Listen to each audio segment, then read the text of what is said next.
I was raised by my grandmom when I was young, and I lost my biological parents quite when I was so young. I lost my dad when I was, my mom first when I was 5, and my dad when I was 6 or 7, and my young sister when I was 8.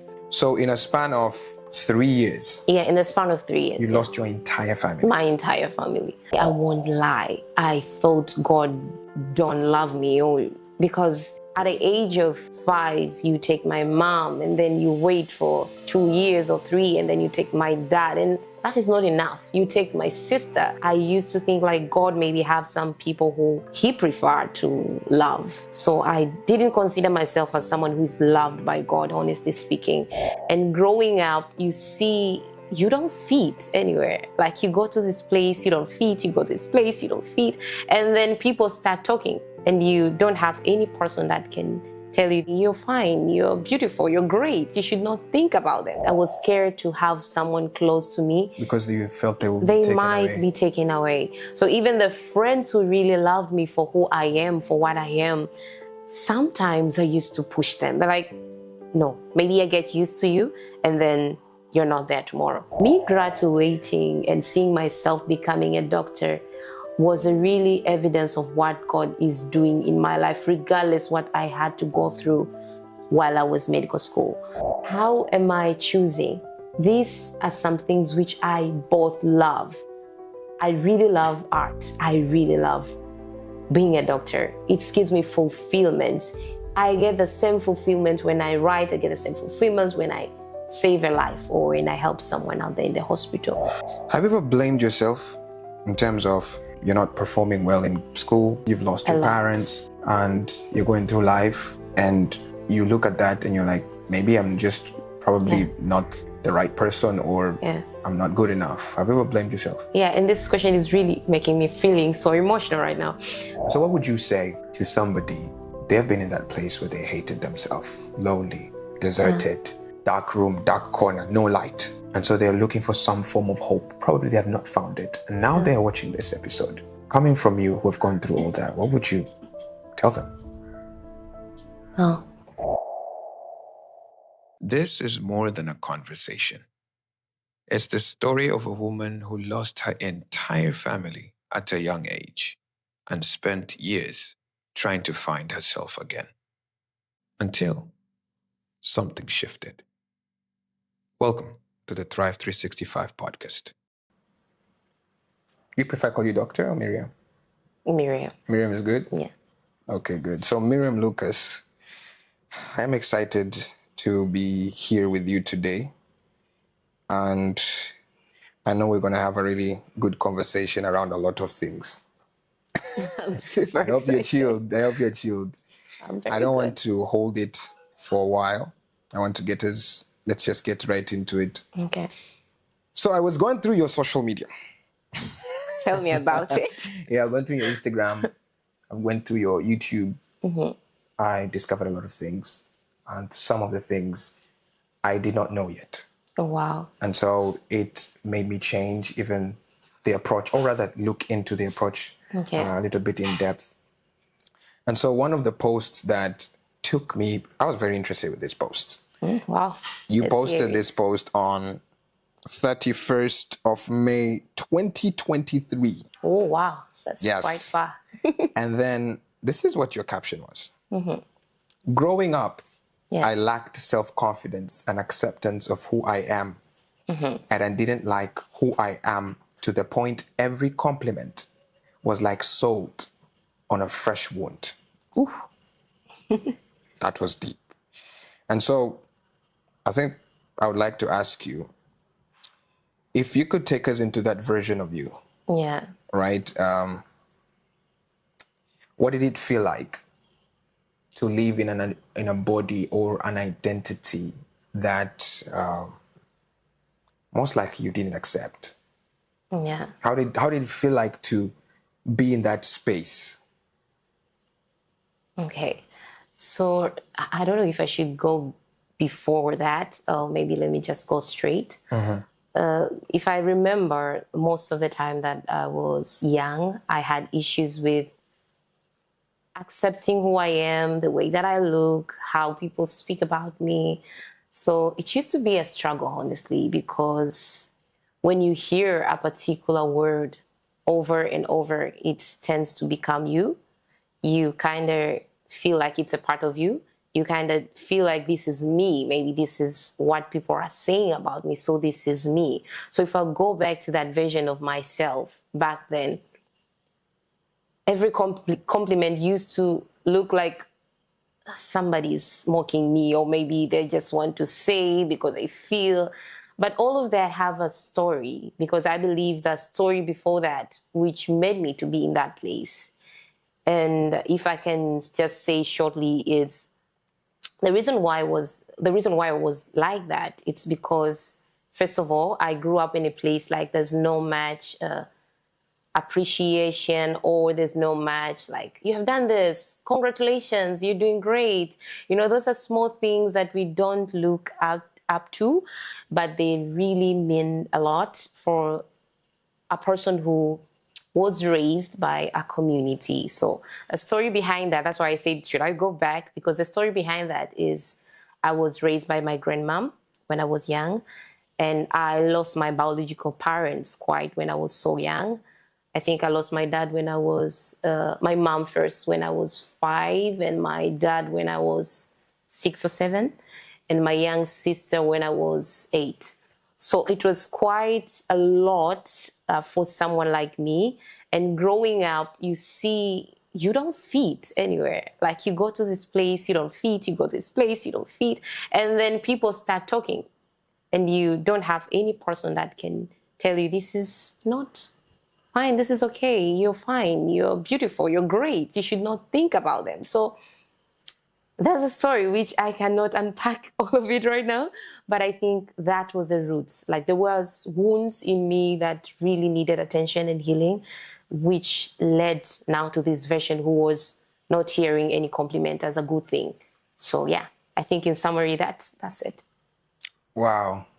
You said at the age of 8 and 5, you lost your mom and dad. Yeah, mom and dad and my sister, actually. Okay. Yeah. Mom and dad and your sister. Yes. Yeah, that's my story. What? So your sister was your only sibling? Yes, so we were 2 of us, and she was the younger one. And after my dad passed, then after a few months, then she passed too. Yeah, that's my story. Okay. This is deep. So in a span of 3 years, Yeah, in the span of 3 years. you lost your entire family. My entire family. So to me, I don't know how to say about it, but to me that time was a time that I needed a lot of people around me, a lot of people who are going to speak. And sad, Africans, we don't look at it in a very deeper way. Like, someone lost their parent, they're like, oh, she's going to be fine because we can provide. Maybe she has someone who takes care of her. I thank God for my grandmom.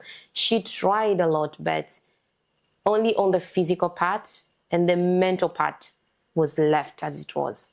So I was still living as someone who is wounded, without my wounds being attended, or without finding a true healing, or go through that grief process and be free from it. But I was working with it every single day, reminding myself, this, that, you lost.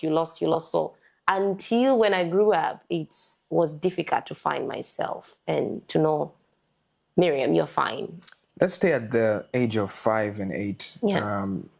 At that point, if you remember, what would the state of your mind be? Like, how if I'm gonna get into your mind at that time, what were your thoughts? What was constantly in your head? So the first thing I would say, I won't lie, I thought God don't love me, because at the age of 5, you take my mom, and then you wait for 2 years or 3, and then you take my dad, and that is not enough. You take my sister. So honestly speaking, that was very traumatizing to me. I used to think like God maybe have some people who he preferred to love. So I didn't consider myself as someone who's loved by God, honestly speaking. And the wounds was something that I kept for long. And I thought maybe it's like a castle. Maybe it's something that I should work with and just go with it and grow up with it. So if you go back to that girl, she would definitely tell you God doesn't love me. So what would you do to deal with that, like at that age? So as I say, African, we are really very bad at looking into mental health or talk to people, having real conversations. So it was like me and my own. And I think that's where the story of me becoming a writer started. So on that time, I have a lot of diaries that I used to ask God, like I'm writing. That time it wasn't poetry. It was just me writing to God or keeping some memories and diaries and asking God, like, what is this? What am I supposed to do with my life? What should I do? I feel a lot of anger. I feel a lot of pain inside of me, and I don't know what to do with it. So what should I do? And that's when I really started relying on writing, because honestly speaking, there was no one who was minding their business. As long as you're going to school, you come back home, you eat, you have clothes. I thank God for that. But in terms of my thoughts pattern, my emotions, my feelings, it was on me. So I used to write a lot. And I think that's a story about me becoming a writer when it's really started. It started like that. Did you have friends? Yeah, I had friends. I thank God I had amazing friends. And most of the time they used to be with me, but I'm also not sure how to put it. They used to be around me, but there's a wall that I used to create. Okay. And it's something that even now I'm growing up, I know like the patterns of me pushing some people a little bit farther. It's because of that. I was scared to have someone close to me. Because you felt they would be taken might away. be taken away. So even the friends who really loved me for who I am, for what I am, sometimes I used to push them. They're like, no, maybe I get used to you and then you're not there tomorrow. So I used to struggle a lot with that, because you have lost a lot at such a young age. So you're like, everything good. Maybe I don't deserve something good. Maybe I just deserve a normal friendship, but not that deep. So that's my story. Wow. Yeah. And how was your relationship with God, knowing, because you took the blame back to God. Yes. And so how would you relate with him? Honestly speaking, I am not quite sure how was all of that, but I think God was so merciful and so kind, and he just took me as I am. So as I say, it took a long time for me to really fully accept that, Miriam, it's not because God is angry. It's not because God is mad at you. It's not because you are bad. It's not because you've done something wrong. But this is just life. So my relationship back then was just me being present, honestly. I didn't do much. I was born in a family of Christians that we used to go to Sunday school every Sunday, and we go to events, maybe Christian events. We go to different singing events, preaching. So it was just me going, but I wasn't having that deep relationship of me talking to him, but I was just going because maybe it's a good place to be. But one thing that I remember is every time that I did go to church, that was a peace that I get, which I couldn't get it anywhere. And that was when you were how old? I think around the age of, after I lost then my sister, I think age of 8 to teenager, being a teenager there, 15, it became like, I became an addict of going to church, because that was a place that I feel something. I didn't know back then, maybe this is the Holy Spirit or God speaking to me. But what I knew, when I go there, I am rested. Yet I'm resting completely. I don't have any issues going on. I feel like I belong here. So there was that presence that used to keep me going. Like, I want to go back. I want to go back. I want to go back. I want to go back. Yeah. So knowing that your entire family, you lost your entire family at the age of 8. Yeah. And so you would say, that means your grandparent would come in as your parent. Yes. How did your grandparent cope with this, raising a child who lost their parent? In fact, not their parent, the entire family. Yeah, the entire family. So one thing I'm grateful for is they really made sure that I'm not lacking anything. You know, even now I'm speaking this story, then some people who might even know about this, because I didn't have a lot of struggle in terms of clothes, shelter, food.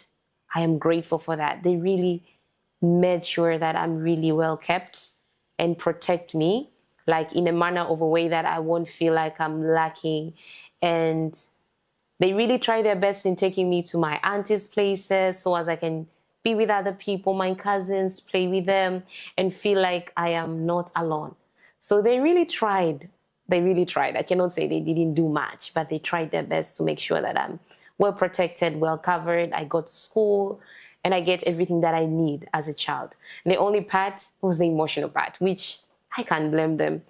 They are from a generation that I don't think people used to talk about that, like the emotional parts. How do you feel like? I hear you. So, And have you ever felt in the midst of your friends? Because I lost my dad when I was 11. yeah. And there are times when I would see, back then, I would see somebody's dad with them. And probably I would get like, oh, yeah, they have a dad. Have you ever been in a place where you see your friends with their parents and their siblings, probably invited in an event? And if so, how would you feel and how would you go around it? I can really see that girl right now when you speak about that. You know, I used to feel so bad, if I can be honest, so bad, because you see them, they have a mother, they have a father, and you feel like you're lacking something. You feel like you're missing something. So the thoughts of, I don't have parents, comes over and over when you see them. Maybe your friends, they're with their mom, they're speaking, okay. Although I had mother figures who really played a great role, me growing up, but yet still there was a void. Still there was a gap. I'm seeing people and I'm reminded like, oh, so sad. And sometimes when you talk to people, maybe they were doing it in a good way, like they want to comfort you, but that made me feel horrible. Like you're like, oh, you don't have, I'm like, don't remind me. I don't want to remember about that. I know. So it used to be a struggle, honestly. Very big struggle, because you go back on the same cycle every single day. You see, they tell you, oh, you have to tell your mom. We're like, okay, I'm going to tell my grandmom. I know my grandmom loves me, but yet I still feel like, if my mom was around, and people come, you look like your mom. Oh, you're like, there we go. We go back again to that. So it wasn't easy for me to really accept that I don't have parents and I should be okay with it.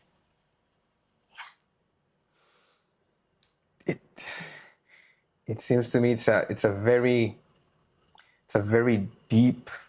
I don't even know what to say, but maybe I can ask something else. Is most people would feel that, go through that, and they would turn to, let's say, a vice of some form or an addiction of some form. They would like try to find a way to fill that void and that desire to have someone. Yeah. Did you ever fall into any vice or get into any vice to find comfort? You know, one thing I thank God for, the whole reason why I call myself a child of God, I usually call myself, most of people know, like I call myself child of God, it's because God really made sure he protects me. Because now I'm thinking about it, I could have turned out very bad because of the anger that I used to keep inside, the bitterness that I used to keep inside, the walls that I used to create. If it wasn't God just making sure he protects me, I don't know, I could have been horrible right now. So I don't know how or which way, because I didn't do much. That's why I'm saying it's by the grace of God. He really made sure that I'm surrounded with good people. I'm surrounded with positive minds that could really protect me. And I was not accepting at that time, maybe when they're telling me like, Miriam, you're fine, you're okay, God loves you and all that. But at least there were some people who were speaking sense. So there were some people who were really reminding me like, God loves you. So regardless how I felt, I see God's hand which was upon me from the time that I was so young. Because right now I'm remembering it. I'm like, I remember some days that I used to sleep and I'm telling God, God, I'm so mad at you right now. I feel like I'm so lonely. And the bad thing, I'm going to say a story that will bring us to this here. So there's this time that I used to sleep on the same bed that my mom used to sleep, Yeah, that same room I remember I used to sleep with my mom, and now I'm on my own. So I have to sleep at night. So that time, it was really difficult for me to fall asleep because I can smell my mom, I can smell my mom, like the clothes, everything around me, like I can really feel her. And I'm like, I have to sleep. So I used to sleep and I say, God, I'm so mad right now. I don't wish to be here, but do something, do something. And I just remember there was a time, right now I think it was visions. I used to see someone really staying close to me, next to me, sitting next to me. That now I know it was the Holy Spirit or an angel, because back then I used to be so bitter. But I tell God, I really want to feel your presence.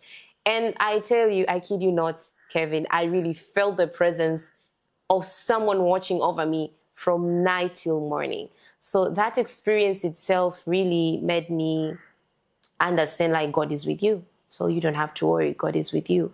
Regardless what I feel, because this story was quite long, me from becoming bitter and changing and now accepting. It took some time, but I was assured that Christ is with me and he loves me regardless how I feel.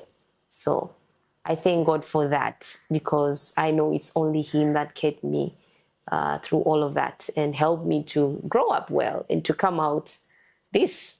So it's not my work. It's just completely him. Yeah. How close were you with your dad, Okay.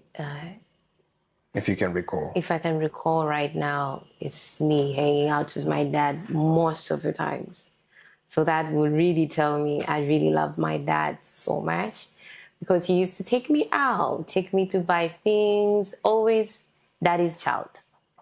Yeah, so my relationship with him for those few years was quite something, quite deep. And I also remember me hanging out with my mom, me being with my mom, but always being around my dad. So that would really tell us that I was so close to my dad. And I really loved him so much, to a fact that it's used to hurt me a lot when I see someone else with their dad. I'm like, I want to have a dad. You have a dad, but my dad is not here. And that's why I told you previously, the whole reason why I started calling myself a child of God, because I really wanted a father figure. And then I was like, okay. Back then I used to call myself as out of just saying it. And when I grew up, I had an understanding, oh, God is my father. Then it's really hit me, and I started calling myself a child of God. But I started speaking about it way back when I was so young. I'm a child of God. I'm a child of God. I'm a child of God. So, yeah. How realistic is this? I'm asking from a perspective of somebody who doesn't know God. Okay. And when you say that God is your father, Yeah. they might think, he's invisible. How can he be your father? Right? You lost a physical dad. I know. Right? You've lost a physical family. How can you still believe in God in such a scenario like that? And so what would you say? So what would I really tell someone who don't believe that God is their father is, you have to know your identity. And sometimes we trust science. We trust science when they tell us we're from the monkeys and the monkeys, all that. But when it comes to God, we tend to be so far in trusting and believing that he is a creator and he's the one who made us in his own image. So I would try to tell them to show up. Sometimes when we start a relationship, maybe, for example, you're starting dating someone. On day one, it won't be the same when it's day 30. It's not the same when it's 1 year. It's not the same when it's 2 years, it's 5 years. So in order for someone to really trust and know God is my father, is by allowing themselves to be around the Father. You know, the moment that I started calling myself child of God, it didn't hit me, God is my Father, when I started saying. But it took some time after really spending time with Him, being around the environment where the Father is, being in church, reading the Word, having godly friendships. Then it started hitting me, oh, really, God is my Father. So you don't have to struggle much as, I want to know now, God is my Father today. No, just be around. Be around that environment that will remind you God is your Father. You don't have to start with 100, I believe. Go with your misbelief. As I got wounded. Like, I was so wounded. I was so bitter. I was so angry. But it's just me staying there. So one thing I would tell someone, stay in the presence. About having an assurance, about knowing who He is. You will know who He is when you really allow yourself to be there. Wow. And right now I'm just remembering the story of Peter when Peter was told by Jesus, just come. He was walking on the water, just come. What you have to just do is just obeying, follow me. And the rest, you walking on water, is not your issue. So you knowing God is your Father, or trusting and believing God is your Father, it's not your issue. Just go there.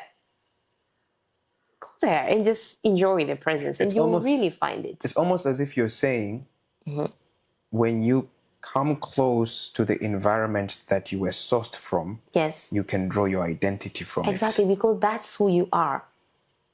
That's where you find your identity. It's like you go on a place that maybe, for example, you go to the Maasai, and you are Maasai. Actually, I am. Oh, really?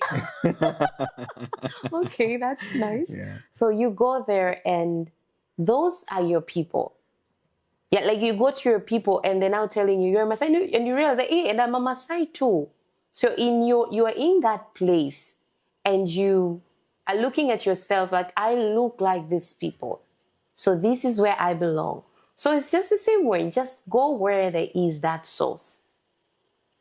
It's not your issue. It's not about you looking for, I need to know now the language. It will just come if you sit with them. If we take you right now, or you take a child right now to a Maasai clan or family, very young, and we put him in there, he might not know any word. But after 5 years, he's fluent. He speaks Maasai, he run what they do. So just be in the presence, and the rest, God will do His work. I'm now curious, at the point now, you've lost your entire family. Yeah. And then you also feel a certain way around people who don't have their parents, who have their parents. Their parents, yeah. And so you're going through life Yeah. trying to, or rather taking the direction of staying and calling yourself child of God, seeking that assurance, that comfort, that sense of identity. And so at what point did that shift, whether that's externally or internally or where things started to change for you? Okay. Wow. It's very funny how you really asked me, and it's not quite far actually from here. Oh my God.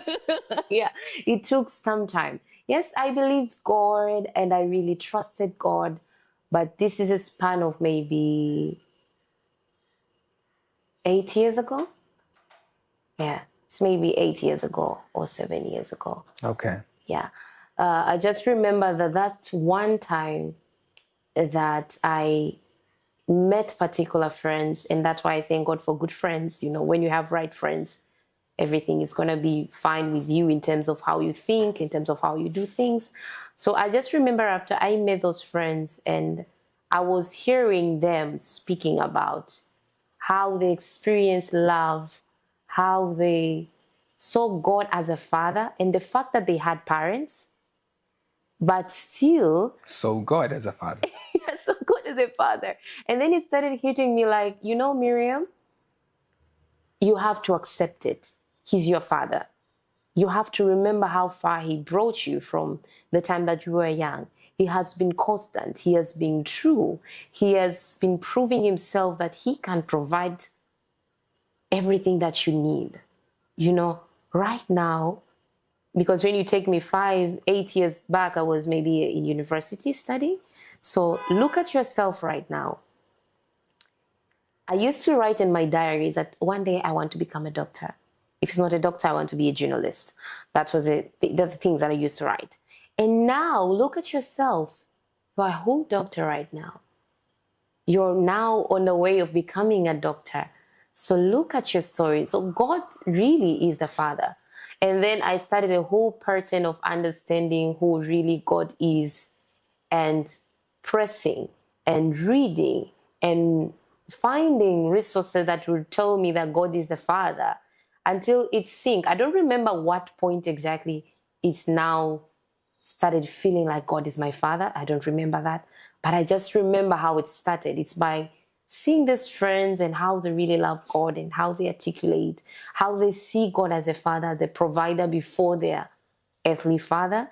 So that really shifted my mindset. And I'm grateful that I started living that. And when I started speaking it out loud, like, God is my Father, every moment that I call myself child of God, it's really brought me to a place that I am sure. Reaffirmed your Yeah, identity. I am really sure that God is my Father, because right here that I am standing right now, this place that I'm standing right now, it only needs God. If it's not Him, then there's no Miriam. So yeah. So since you talked about being a medical doctor, which you do practice, right? Yeah, I do practice. Which hospital is that? So currently I'm working at Insecurity. I work under plastic and surgery department. And yeah. Plastic surgery department. Did I hear that correctly? Yeah, plastic surgery. Do amazing things there. Yeah. So I'm looking for something here. There's something that I think it's great. I think it's something that I came across and I was curious. Yeah. It is, again, it's your Instagram is a really good platform to know about you. If but you not want to know to know you. about If me. you do want to know about you. Yeah. You're right. So there's a post, to be specific. You posted this in 2020, and you mentioned that the process of you identifying yourself, probably 8 years ago. So that will be like 2018. Yeah. Right. So this is like 2 years after. Yeah. And you have a picture of yourself graduating. Yay! And then your caption starts like this. Okay. Dreams are valid. Yeah. And then you say, it seems like we lost the whole meaning of dreaming, but to me, dreaming is showing up and putting effort to become better than yesterday, to stand up tall in times of pain and shame. Having a dream is to accept to move forward one step farther, one step closer to the dream. I'm a living testimony that dreams are valid regardless of the time or failures in the middle of your path. Yeah. Now hold that thought. Then there's another post, which this time around, you are wearing the surgeon uniform, I believe. Yeah. And it's now a year later. Oh, wow. You post the same thing. And then you say dreams are valid, though you quote, it's like you quote yourself. Yeah. And then you say, growing up, all I wanted is to be a doctor. And now I'm a doctor. The feeling is overwhelming. I'm curious about that. Your dream as a doctor, where did it start? Okay. Well, let me just take you back a little bit. So my biological mom was a doctor. Yeah. Okay. Yeah, she was a doctor. So me growing up, I just remember me being around the hospital, being with my mom. She's going to treat patients. It just take me and hold me, or maybe carry me, or maybe make me sit, and I see her do her things at work. So I think that is when I started really falling in love with becoming a doctor. And I think my family, we have a lot of doctors. My granddad was also a doctor, so I grew up in that environment. So after I lost my parents, then the whole reason why I wanted to be a doctor is to help other people. In terms of, I wanted to become a pediatrician, to talk to kids, to play with kids, and to help them, like in their mental well-being, their physical well-being, because I was seeing myself when I was young, and I thought, like, if I missed something when I was young, I can do it for people who cannot have this. So me becoming a doctor was something that I wanted to be so as I can help other people who were maybe wounded like me or just need protection because kids need to be protected. And I thought, I become a pediatrician, it's going to be something that is cool and awesome. And you mentioned about me speaking about the whole journey of medical school. So graduating medical school to me is a whole another testimony because at university, as much as we say God is with us and he was with me, it wasn't easy. It wasn't easy finishing the whole medical school years. Other people take 5 years in medical school, but I took 7 years. Plus 2 years. Plus 2 years. Why did I take 7 years? It's because there was at a point in a time that I failed one subject. And I still remember how that felt. And when you fail one subject in medical school, you have to wait for another year so as you can repeat that class and continue. Mind you, I've always been a smart child, honestly speaking, by the grace of God. I have never experienced failure. I've never experienced something like that. I used to be like, you're not at the top, you're not at the bottom, but you're just fine. So me graduating and seeing myself becoming a doctor was a really evidence of what God is doing in my life, regardless what I had to go through while I was medical school. For people who are in medical world, they know medical school is tough. Is tough. And the fact that I had to repeat a whole year and wait for a whole year so as I can go through another year for me to finish my medical school was traumatizing. So to me, I was writing that because I was like, God, see how far you brought me. You brought me from this to here. And the fact that when people see you fail or when people see you repeat a class, they kind of tell that you're not serious. And why you really put the work, you were really pushing yourself so hard to become. And this is a dream that I wanted to be. So it's something that I'm not just joking around. It's something that I'm using all my effort to do. And mind you, there are people who are raising me who are my guardian parents. So there's that fear of I'm not doing enough.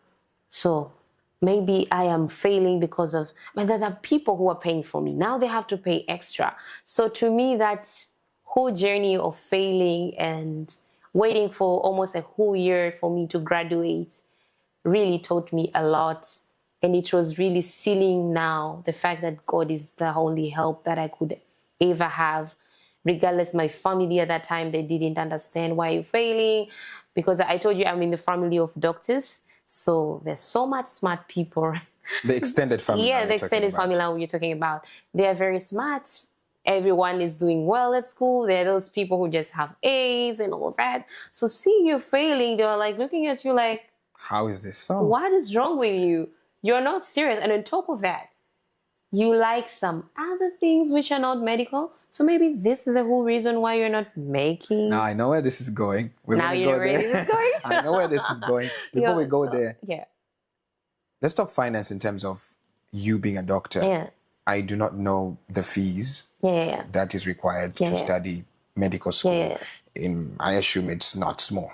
It's not small, I tell you. So now studying five, not just 5 years, but now plus 2 years, 7 years. Yeah. Year after year, school fees, probably accommodation fees. Exactly. Knowing that you keep referring to my family. Now, I'd like to know who was handling the finance and how was that going? Wow. By the grace of God, I thank God I have amazing uncles. I have 3 dads right now, I can say. 3 uncles who really did their best and to make sure that they pull up anything that they can ever have and just make sure that I go to school. But that whole thing, when people love you and you see like you're taking things from them and you're not moving forward, it also brings something inside of you. You start thinking like, okay, they're doing their best, but I'm not doing enough. I'm not performing well. So that itself used to scare me a lot because I'm like, oh, now I have to do better. So I grew up telling myself, Miriam, you have to be good. Miriam will have to be good, because there are people who are using their resources, they're using their whole effort to make sure that you go to school. So I can say, I thank God for my uncles, because they could have just decided to let me go. They could have just decided to say, yeah, it's okay, maybe let her do other things. But I thank God that they were there with me, regardless the changamoto. The fact that they were there, still kuna some emotional things which I can't speak about them much, but just them being there and being around and making sure they're paying for the fees, that is absolutely the hand of God, and I'm really grateful for that. Have you ever blamed yourself in terms of you're not performing well in school, you've lost your parents, and you're going through life, and you look at that and you're like, maybe I'm just probably not the right person, or I'm not good enough? Have you ever blamed yourself? Yeah, and this question is really making me feeling so emotional right now. But from the time that I was young, I used to put a lot of pressure on me. The fact that you're not raised by your parents, and you know these people, they have good intentions, but yet you feel like you're drawing so much from them. So I used to put a lot of pressure on myself. Like, Miriam, you should be smart. Miriam, you must be smart. Miriam, you cannot fail. I remember over and over telling myself, you should be better. You should do better. You should do better, because you have to. So I lived most of my years proving a point to no one, or maybe to myself, that I must be right. So even that point of me failing, caving, to be honest, I think it was God telling me, it's not about you. It's not about you being smart. It's not about you knowing this and that. Yes, you're smart. And everyone knows that you're smart, but just don't put a lot of pressure on you. Because I used to think, okay, now I have to impress everyone. I have to impress everyone. I have to impress my uncles. I have to impress my aunties. I have to make sure my grandmom is proud. I have to. So I used to put a lot of pressure on myself. And after many years now me finishing school, and now finding my rest and really putting everything onto the hands of God, like making sure that, God, you're my father, so I'm not going to worry. So it took some time, me letting go of that and making sure that I remind myself that this is not on you, this is something else. So just relax, baby girl, just relax and let God be God. So it used to be hard. Wow. Yeah. Did you, now, if you want us to cut this from the podcast episode, we will. But did you ever get into a search for love of some form and ended up in a wrong relationship? Yes. Yes, I know. I'm laughing right now because, when you don't know what you're lacking, when something, you don't know what you're lacking, so you keep on searching on something. You're looking for something. You're looking for a love which you can get from a human form. And you lie to yourself, maybe this is what I'm looking for. Or maybe if I get a boyfriend or maybe a lover, it's gonna fill that void. But later on, when I realized, no, this is not what you're looking for. What you're looking for is you're looking for your identity, and you're looking for the love of God. Because what I was looking for, if I be honest, and there's a point that I wrote in my post, I think if I got married very young, I could have been a very terrible person, because I was looking for things which I can't get from a human being. These are things that you get from God. The love that you get from God, you can't just say, now, Kevin, give me that love. You can't do that. So me growing up, I tell you, thank God, by the grace of God, that you get to grow and you understand, okay, the love that you're looking for is not found in any man. It's found in God himself. So I made some mistakes here and there, but I'm grateful that I had God that will pull me up and tell me, baby girl, look towards me. That love that you're looking for is not there. Yeah. Okay. Let's get into relationships. Okay. And again, there's I'm gonna quote you specifically on a piece that you Wow. did. Wow. That was SWAT, Single with a Testimony. This is Ooh. King's Touch. Okay. That was 2021, August 22nd. Wow. There's a line that even the crowd responded. Oh, really? This line, I took that line. I'm like, this is really good. You know, all they told me was, all you need is love at first sight. And I trusted my eyes despite the fact that my sight was a nightclub. They told me, all you need is love at first sight. And I trusted my eyes despite the fact that my sight was a nightclub. Whoa. Hold right there. Yeah. Then there's another one that this one was in relation to, let me look for it. It was relation to defining love. Now, where is that piece? Yes, this one. Then it said, and I think it was the same, I believe it was the same, it was a different post. Okay. Peace looked like noises in my spirit, and laughter was like a sharp sword, piercing my heart. Love used to look like a trap, and I was scared to be trapped in it. Yeah. So let's talk about the definition of love. What really defined love for you at that time where you mentioned you were going through probably relationship or relationships? Yeah. What were you looking for, to be specific, and did you find it? Okay. If I be honest, I didn't find it. Okay. Yeah, that's straight. I didn't find it. And then I think why did I not find it? It is because I used to have a particular view when I look at love. You know, when you're someone that is starving, even when they give you something that is not nice, you feel like this is it. Like I'm so full. Wow. Bah. Like I want it. I want it. You were like, I have it, I want it. And it took me some time to really understand, okay, this is what I want. This is what I'm supposed to look for. You know, as someone, and I think this is something, it's a problem that people a lot of orphans go through with, because you are starving for something, but you don't know what exactly that is. So when you get a little bit of love poured onto you, You go crazy. you already go crazy. You're like, this is it. Where were you all my life? I was waiting for you. Even if it was trash, in your eyes, it will be like, this is the best meal I've ever had in my life. So when it comes to love, I have to say I made a lot of mistakes.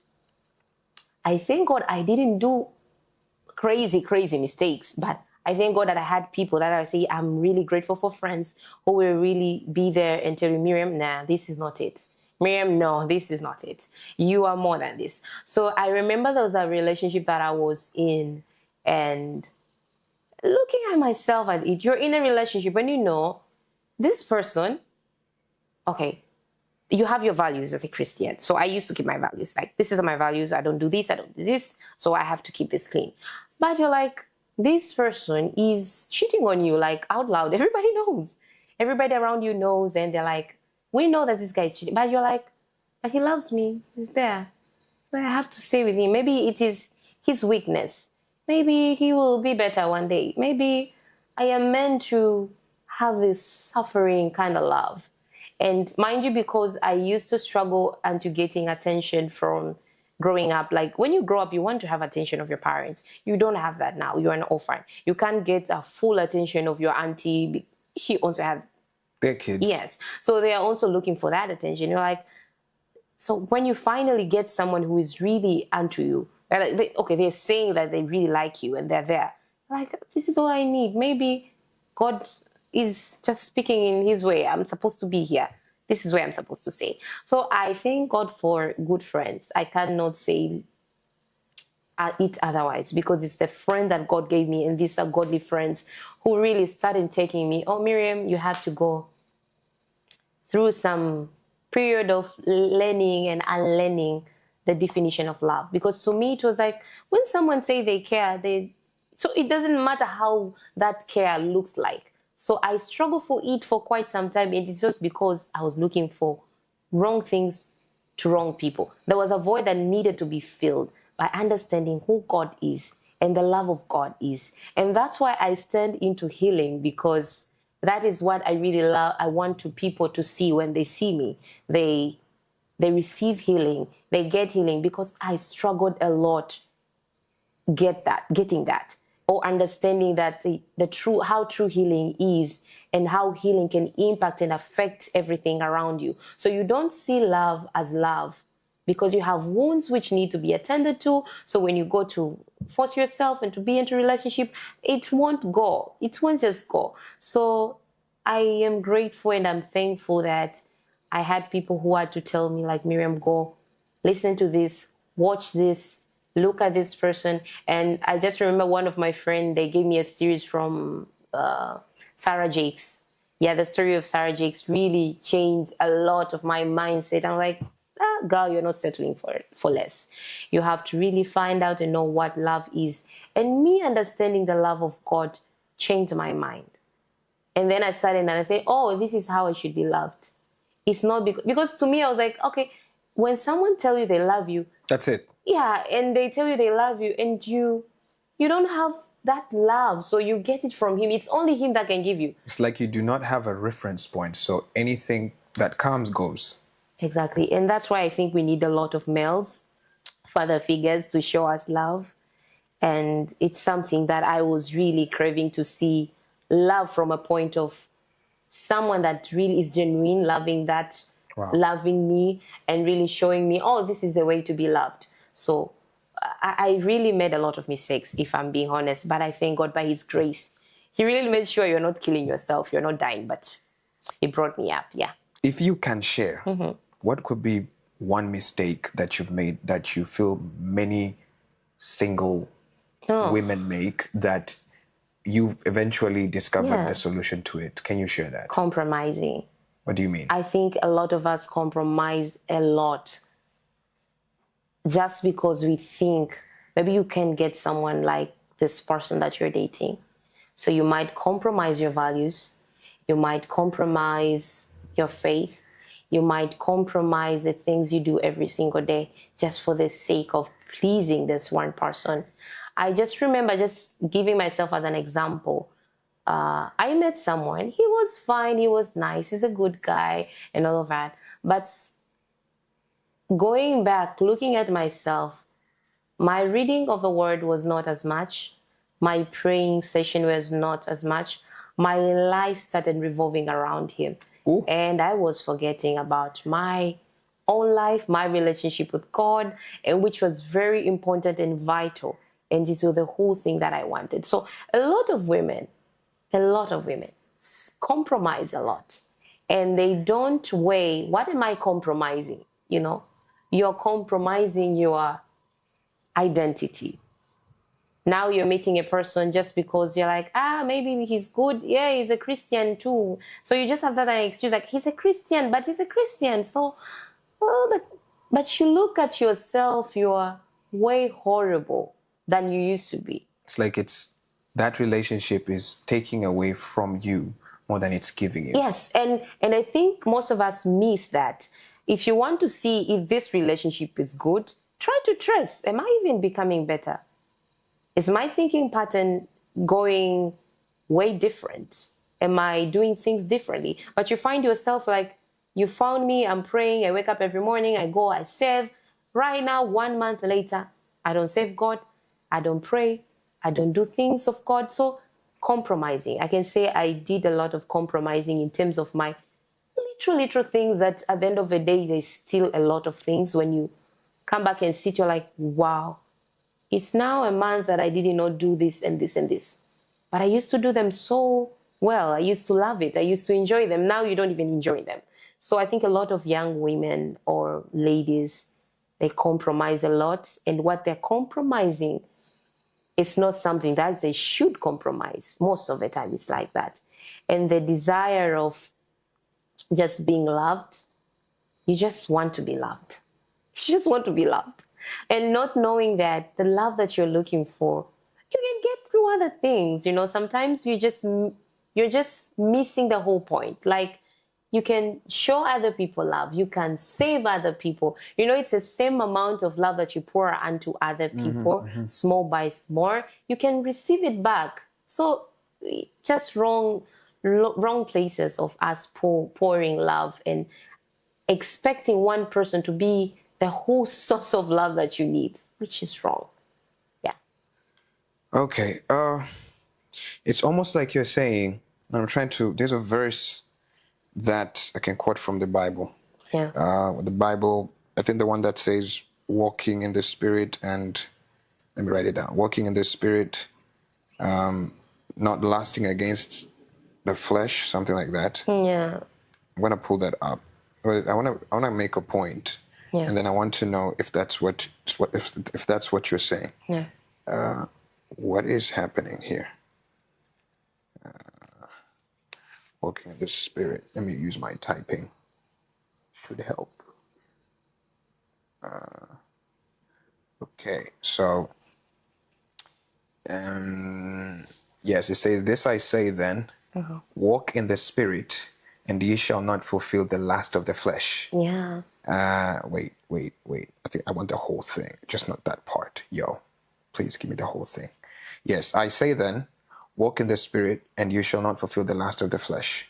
For the flesh lusts against the Spirit, and the Spirit against the flesh. And these are contrary to one another, so that you do not do the things that you wish. Now, we have this discussion that we have on a Monday, which is a few friends. Yeah. We come on a virtual call.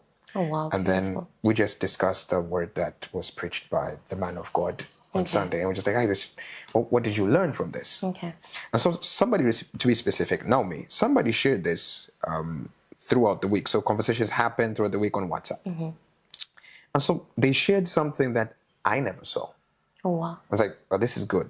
They said, I used to think that when you are walking in the flesh, according to the flesh, right? When you're setting your mind on the things of the flesh, it becomes hard to do the things of the Spirit, which that's what we know. Like if you do the fleshly things, but it's actually also true the other way around. When you set your mind on the things of the Spirit, it becomes hard to last over the things of the flesh. Yeah. So coming to what you shared, it's almost as you're saying, if you find somebody who is taking you in the direction that you don't want to go, that's not the right person for you. Is that correct? Exactly. That's it. Because I think most of us, we get lost. We find ourselves in love. That's why I said in that process that you mentioned, like love at first sight. Like we're like, okay, this is love. This is it. I think we are so used to Telemundo and telenovela and all of that. So like, this is it. So you don't think about the direction that you're taking.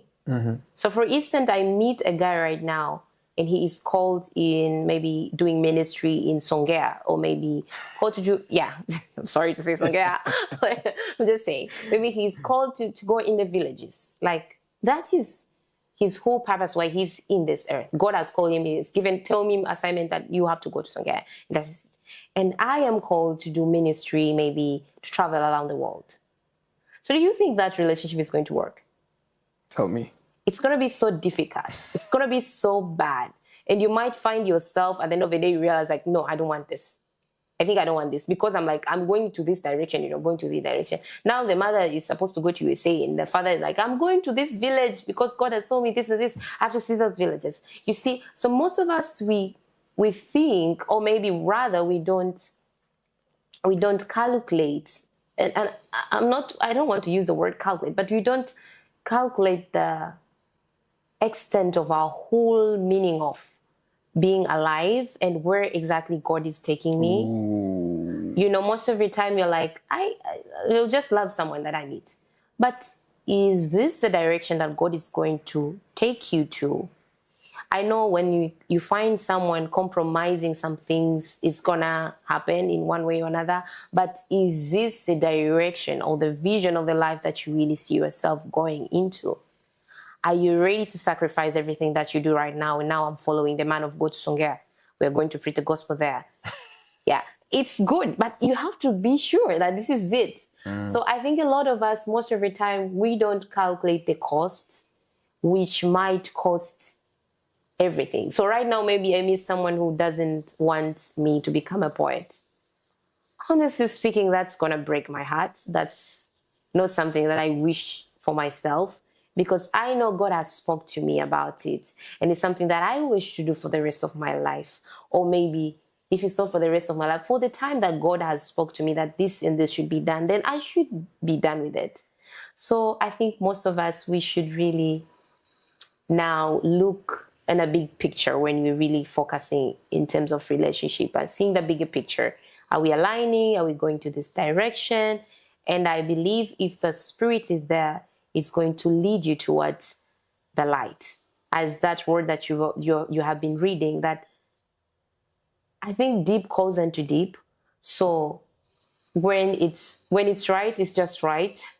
Right now, I'm not at a point of saying, I met someone and I know this is the one, because I'm single. But I still believe, and I am sure, when that time comes, you will see. You won't see the decay. You won't see you becoming, now starting thinking, am I beautiful? Am I, now me, I'm here. Like, I know myself, I'm a child of God. And now I'm going back to the version of Miriam that I used to be 10 years ago. Like telling myself, Miriam, you're not beautiful. Miriam, you have this. Miriam, that should not be my portion.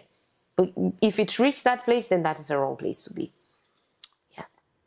Destiny should select your association. That's what you're saying. Yeah. Where you're going should define who you associate with. Exactly.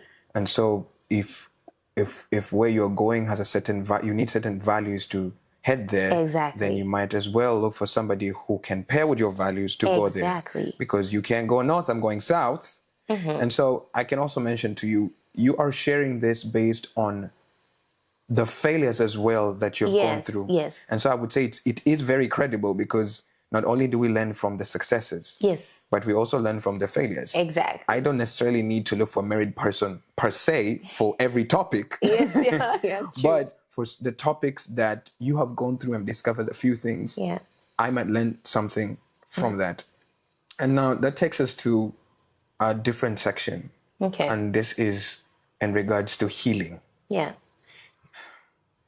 I do believe, as a creative, art plays a huge part in my expression and in my unloading of things. And it seems as though spoken word or poetry or writing came as a rescue, if I can say, exactly, to your life. Yeah. To help you in the times where it was difficult. Yeah. Let's talk about healing and how writing or spoken word has brought you to a place of being healed. If you have reached the place of being healed. Yeah. Right now, I've reached there. So I'm really grateful, actually. God, I think poetry was a gift given to me from God. God really gave me as a gift. I didn't know if what I'm doing is poetry. Let me just take you back. There's one day that I was sitting in university, and someone who is my friend, my very close friend, she's also a writer. She wrote about something, and she just told me, Miriam, can you write anything about this? I was like, let me try. Because she know I love writing, but not as a poet. But she was just giving me a challenge. So I decided to write it, and I write it down. And she was like, oh my God, what did you write? This is amazing. This is so beautiful. You should write more. You should just keep on doing it. And I was like, oh, okay. I just knew that I love writing in terms of just writing randomly. I write my emotions, my feelings, how my day was. I have a lot of journals. So I was like, maybe it's just me loving it. And she just showed me another picture and another side. Poetry. Then I started writing. I started loving it. How old were you then? Then was when my first year. Yeah, that was when I was in my first year. Okay. So I was like, yeah, so you can do poetry. I was like, what is poetry? Okay, I knew poetry, but not to the extent of me becoming a poet. Okay. Yeah. So then was a time that I started writing, learning a lot about poetry. And now it's reached a point, my prayers was poems. Trust me, people go and they speak in tongues, they do their thing. I speak poems to God. I used to write a lot. And even if I had my phone right now, I have more than 1,000 and plus writings. You are kidding. I am 1,000 pieces? Yeah, I'm telling you. It's okay, most of them, maybe they're not fully written, but Okay. I have like lines written. I might be somewhere just, and then something comes out, right? So to me, poetry and spoken word poetry, to be precise, it was a gift because there was something that was in me and I don't know how to take it out or how to pour it out to other people. And he told me, there's a platform, there's poetry. You can articulate, you can write your emotion, you can write to people who are in the same position as you. So to me, that was something that I come to discover after I then become a poet. And I'm really grateful that God gave me that platform and showed me that, you are capable of doing this and you can write it. That's what I say. I write a lot of things and my prayers started changing for just not a Father God, I thank you, and becoming a poem that, Lord, and the whole thing that I do when I'm performing, now I'm doing it to you. Yeah. So as you're using poetry to express this, take yourself through the healing journey, would you say poetry was the only way that got you healed or got you to the process of getting healed, or were there other ways? I think there was other ways. Okay. Poetry was one among the tools that God used actually to heal me and help me to unload and take all the emotions and just become whole again. But I can say other things which really helped me. I think I've said it a lot. Godly friendship. Friendships. Wow. You're big on that. I think I have messed a lot. Maybe I made a lot of mistakes when it comes to friends. Hallelujah, God, I'm grateful. These are people that really God used to pull me close to God. You know, I met people who are really so solid to God more than me. So when you weigh, like, my relationship with God is here, but there. There's somewhere there. So they used to encourage me a lot, like, Miriam, do this, do this. So I myself, going back to the Word of God, praying, reading the Word of God, actually, reading the Word of God, and just being around church, serving, learning and unlearning through scripture every day that you hear this, you hear that, having my own devotional time, having my own prayer time, having my own overnights, your own overnights? I tell you, I've done it. What were you doing? Praise God. As just as the whole night? program. Yeah. Yourself? Myself, I tell you. Beautiful. I've done it. I've done it. So everything that I was doing was bringing me close to my healing, just because I'm surrounded with the same things. What I don't listen to things which I tell you, like, you are not beautiful, you're bad. I have a particular thing that I'm listening to. So you started feeding yourself differently? Yeah, feeding myself differently. I listen to good content. I watch. There's some movie that I don't watch. There's some things that I don't listen to. There's some daily habits that I really put in my day, so to make sure that I'm reaching somewhere. You know, healing does not happen overnight. So maybe someone might think it might happen that day. This day, no, it takes some time. But the way that as long as you go on the same path, you take the right path, it will lead you to the right destination. So it's a collection of those small things, small habits, reading, praying, learning and learning, listening to men and women of God's podcasts which are impactful, changing your mind, and making sure that you're reading books. So the collection of all those things led me to my healing. And now I'm here. I can say that God really healed me and He freed me from bitterness and anger and shame and every burden that I used to keep inside. You are telling me that the way you took this is you started taking note of all your inputs. Exactly. Whether that's environmental, whether that's friends, where you would be, and then you would also look at what you read, what you watch. Yeah. And so it's almost as if you were trying to make sure that your sources are good to feed the light in you and not feed the darkness. Yeah. And so as you were doing that, the light got brighter. Exactly. And the healing, it's as though you're feeding the healing and you're giving God the substance, which is His own word, to work the healing in you. Beautiful. Yeah. Beautiful. So this tells me that for somebody who is going through a similar experience as yours, or maybe worse. Yeah. Everybody has their own cup of tea. Yeah. one of the things that you continually mentioned is, are you grounded in God? Is your identity grounded in God? Exactly. If your identity is not, then you don't have to stress yourself by trying to do spiritual gymnastics or just go there and call yourself a child of God and stay at his feet. He hears. And then you talk about healing, your process of healing, how people were an instrument.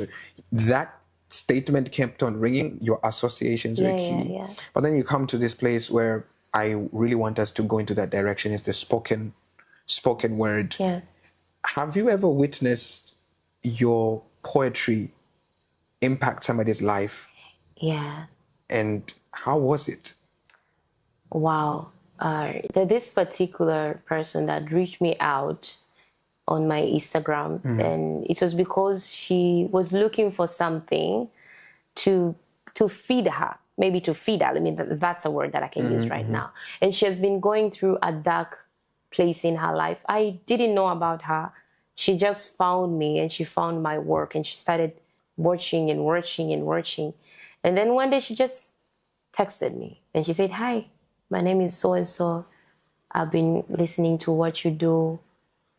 I have some questions, regardless what you have been speaking on your poems, but I still have some questions." And I'm like, "Okay, I'm all ears. Just talk to me." And that girl was in the middle of having an abortion. And I thank God there's a poem that I did, a piece that I did about abortion. And most of the people, I can say, as I said, God gave me a gift of spoken word as a gift. It is because I can literally write about anything right now. If I really set my mind into it and I invite God that help me to write this. I wrote a particular piece about abortion. And for some reason, some people thought maybe it's about me, but it wasn't about me. I was just pouring what I really felt like I need to write. So through that poem, she reached me and she's like, "I'm at a point where I really want to do an abortion. And I'm really scared. I'm in a place that I'm not capable of raising my baby. And I don't think if my family would understand me." And I said to myself, okay, so what should I tell her? I started asking her some questions. So why do you want to do it? What's your relationship with God? I was just going around so as I can hear her and know. And she started answering, and I told her, like, I believe when you make a mistake, you should not make another mistake, because you're making a mistake and then you're adding another mistake on top of a mistake. And you will regret when you look back and you say, okay, I had a mistake. It was a mistake for you to go and sleep with someone at a very young age. You're still studying, and then you have aborted. And I think because she saw me, I'm a doctor and I'm also a poet, so she was like, "Oh, maybe you can just tell me for some medications," or maybe I was like, "No, baby girl, you had for that. You did go to my page and listen to that poem, and it convicted you, and it's really made you reach me out. It's because there's something that you're looking forward to get. You just don't know it yet. You don't want to do an abortion." And I preached to her, I talked to her, I counseled her for some days until she said, "Okay, now I'm going to keep the baby." I told her, the first step, go to your parents, tell your parents that I'm pregnant. This is what happened. No matter how they're going to feel, it's okay. You've already made a mistake. We are not making another mistake. And she accepted and she's like, okay. Then we lost contact. I did not know about her as much. We are not that close as friends, or maybe you say.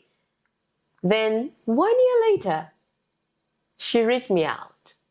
She reached me and she's saying, "Hi, Dr. Miriam. Thank God for what you do. You really help my life. You save me right now. I have my baby. And this is the most beautiful thing which have ever happened to my life." Wow. I was shocked. And she's like, "I thank God for what you do." She started speaking so many things. I was like, wow. Wow. So to me, seeing that, like, someone can get healing from what I do. And as I say, my vision as a writer or as a spoken word artist is to speak about healing. When you read the Bible from the book of Matthew 4, I think 22, 23, that is the verse that I'm standing with. Like, it speaks about healing them, all their diseases, to heal them all and make them whole. that was a really achievement, a big achievement. I was like, I can do this, and someone can be transformed, and someone can be encouraged, and someone can reach me out and say, I need healing. I need to find a solution to a particular problem. So that was beautiful. And I'm grateful. I have so many other stories about people coming and reaching, telling me, thank you for your word because you spoke to me. This was something that I needed at this particular time. So I'm really grateful for that. And I think that is something that keeps on reminding me of what I'm supposed to do. And I should keep on doing, even if I don't see that much outcome right now. But there's someone out there need healing, looking for healing, and they might find it on my spoken word poetry. Yeah. This one deserves a pause. It made me think about how just a thought that comes in your mind to write something that is entirely not even in line. It's not you. Exactly. And you would take that thought and write it down, whether that's on your phone. Yeah. Who would have thought that a word on a page could save a life? Probably 2 lives. Yeah. Because the baby, yeah. who 2 knows, would lives. have lost their mother. Yeah. Who knows that their parents would have gotten a stroke. Yeah. Probably the entire family. Yeah. It makes me also really go head to head on the people, which I would say artists, people who have a voice, who have a message, which I'm really about. I love it when your message goes out, and that's the whole point of this platform. Yeah. How much your message can make a difference in somebody's life, but it might not be even seen if you keep on hiding it in your notebooks. If you keep on hiding it in your mind. Exactly. If you keep on hiding it in your voice notes. It could be a song. Yeah. It could be a spoken word. Yeah. It could be a painting. Yeah. It could be a lot of things. It could be an instrumental. It could be just you playing something. That could be healing. Reminds me of how David would play the harp and it could bring some form of healing to soul. Yes. So this is not just you writing. Exactly. This is you being beyond healing people through medicine, but healing them through words. Yes. This is being an extension of the great physician. Exactly. And so this just got me. You know, Kevin, as you're speaking, I'm like thinking, you know, there's so many people who don't have the Bible or don't have an opportunity to have the Bible, but they can hear your voice. Oof. And your voice can be a whole Bible, which can speak life, can change life, can transform. I don't know, the enemy fight our voices because, you know, there's something inside that when we let this something come out, a lot of people are going to be transformed. So most of people, especially creative, I'm a creative, I've been there. So I really understand the battle of the mind of trying to hide what you are or trying to say, maybe I should not post it. Maybe it's not good enough. Maybe I should do better. Maybe I should wait, maybe tomorrow. And we forget that whatever that you have right now, it's God-given gift. What you're doing right now, Kevin, it's not something that you're doing because you're good at. Even the thoughts that you had, I'm going to start this, it's not yours. It's not yours. It's God-given gift that He's installed inside of you, and you're supposed to use it for the kingdom of God. And I think most of people are really not doing justice with what God has given them. And I, being the witness or being among the people who used to struggle a lot coming out and using my voice and using what God has given me. You know, there are times that, Kevin, I write and I read, I'm like, I didn't write it. I say to myself, this is not me. That is to tell me whatever that God has given you as a gift, it's not yours. It's for other people. So the moment that you say that I'm sitting with it, it won't grow. You are even in a place of losing lives, thousands of people. You might be the only voice someone is hearing today, and you encourage them to leave. And they say, I'm not dying. You're helping them. You're saving them. And this one person can change an entire thousand of people. I don't know. Just for example, that girl, I don't know how many girls she's going to help. it's going to start with her. It started with me just doing poetry, and then she's going to impact other girls and telling them, no, you can just do it. You can do it. You cannot abort. You can become a mother regardless. So it's really in my heart, and it's my desire, like most people with a voice or creative people, come out and don't tame yourself. You don't have to be a preacher. You know, most of the time we think like, a calling, you have to be a preacher. Maybe you have. I tell you, people are looking at you. People are reading about you. You know, there was a time I remember I used to have a Muslim roommate. You know what she used to tell me? Like, when it turned, like, maybe I don't go to prayers for my own stupid reason. Maybe I'm feeling like I'm tired. She's like, Miriam, you're not going for prayers. Like, that girl was studying me. Now she knows, like, at this time Miriam goes to pray. At this time, so imagine, I didn't know change her that time, maybe transforming her faith, but I really made sure that she knows Christians live this way. These are the standard of a Christian. Just through that experience, her observing me, I wake up, I read the Bible. She just knows. When Miriam wake up, she hold that Bible. When Miriam wake up, she listen to this sermon. When Miriam, she have it on the palm of her hands, and it speaks something to her. Maybe she might not reach to a point maybe of accepting Christ at that particular time, but she's reading something. So as a creative, as someone who is creative, it's my desire to encourage other people to go out and use the gift that God has given them. You might think it's your own, but it's not yours to begin with. It's God-given. And God gave you for a particular reason. Maybe one person, maybe 1,000, maybe 10,000. So we reach to places where pastors don't go. You talk to people that pastors don't talk to. So they read, they learn, they see us as the Bible. So, yeah. It means your art or the creativity that God has placed you becomes, again, an extension of the great physician. Exactly. And has there been ever a time, because I do believe we live in a society, specifically the Tanzanian culture and how we are raised, creativity is not something you'll go to school. Like, hey, I'm going to be an artist. Hey. Your parents, maybe now our parents are accommodating. But so you are taking 5 + 2 years, 7 years, pursuing in the field of being a medical doctor. There's finance that is happening. I remember you mentioned that probably you not doing well could be signaling that there are other things that you're juggling that are taking away your attention. Yeah. And so I'd like to ask, has there been a time when you looked into the medical world and being a spoken word, and you were juggling the two of these in the pressure, and you were almost going to lose either of them? If there was, how would you deal with that? And how would you cope with that? Knowing that you're a creative inborn, you write 1,000+ pieces. You know, it was quite challenging. I thank God that right now where I am at, I don't get a lot of opposition that I used to get maybe 5 years back then.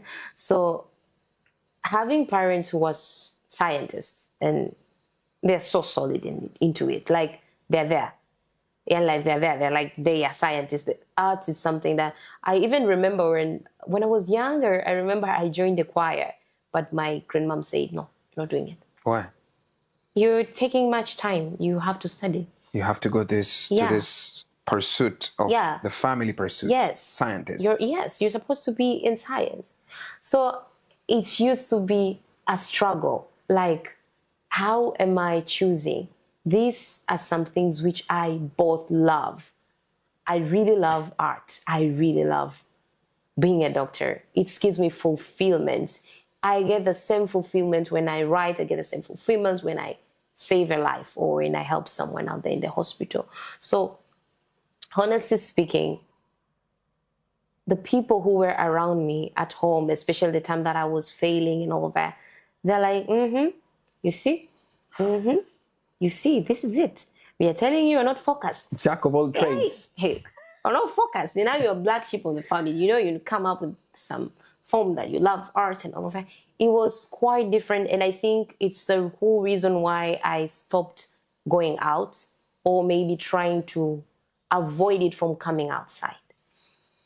That's why the whole experience of GNT and that voice note that I shared to you, it really brought tears in me because I used a lot of effort to fight, to hide my talent. Because I'm like, what if they see the post? What if they see that I've gone to minister this? What if they see I'm doing this? Because sometimes they don't speak to you directly, but you can hear it when somebody's like, I'm not fan of that. Like, I think that is not a thing for you. Yeah, I don't think if it's have any benefit for you. I don't think if it's the right thing to do. So it was quite challenging. And the only people that you want them to be on your team, they're not in your team. Oof, how'd that make you feel? My guy, I tell you, you're like, okay. Because at the point I was like, maybe I should just leave poetry and art and all that. But God, God have a way of just pulling you up and like, you're doing it. And like, the more that I kept on hiding my talent, the more it came out. Someone would just come out of nowhere and tell you, Miriam, why aren't you posting nowadays?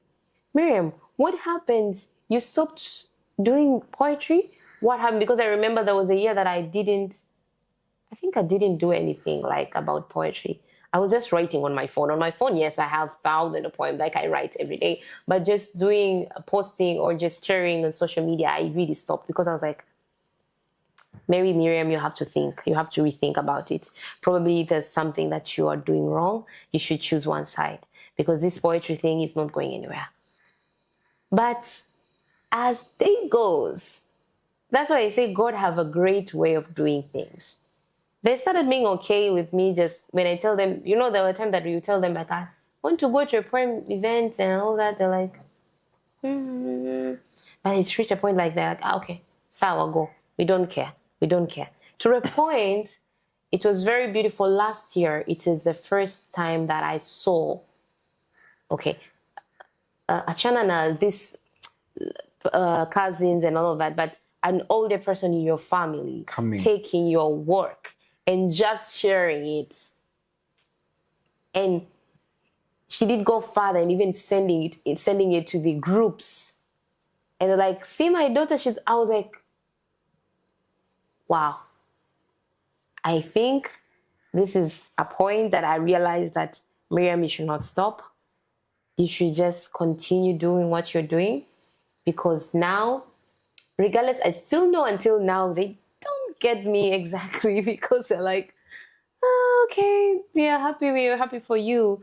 But they're getting somewhere. Like they have come to accept, okay, this person is talented. And because I think one thing that helped me is, you see Miriam, you always know where Miriam is.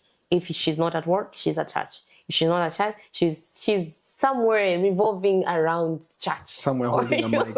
Somewhere holding a mic, but it will be involving God and all of that. So they started seeing me, oh, she's different. She's not, I don't have any issues with which other people have. She don't drink, she come home, she give information, she do this and that. And then they realize, oh, okay, so now we have to let her be. So I thank God. I don't know how God did it because I think it was a series of them now coming to accept of what I do and God really pushing me and telling them they'll catch along, just go. Yeah, and here we are doing spoken word. Yeah. You mentioned about JNT. Yeah. Now, for those who don't know what JNT is, it's a youth outreach that creates a platform for young people to use their talent to serve God. Mm-hmm. And to use their talent not religiously, but to come out in that level of creativity and excellence. Yeah. And so that platform is every first Sunday of the month. Yeah. That's when it happens. I just realized I went into promo mode.